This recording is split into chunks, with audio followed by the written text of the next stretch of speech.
How to get Walmart W-2 form. Hi guys, welcome to our channel. Let's begin. In this video, I will guide you on how you can get Walmart W-2 form. For this, open up any web browser and head over to one.walmart.com. Make sure to sign into your account. Now, you want to scroll down and find the section of W-2 information. If you are a current associate, click on the Current Associate option. Now, you want to log into your Walmart account by entering the credentials. Click on Please Stop or search W-2 in the search bar. Select the tax year you need. Download or print your W-2 form. If you are a former employee, you want to click on the Former Associate option.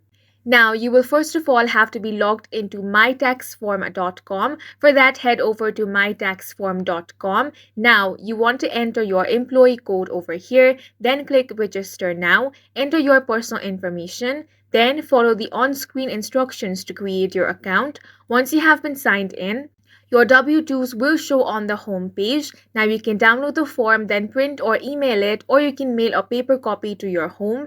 And that's it for this video. If you found it helpful, please make sure to hit the like button and subscribe for more videos like this.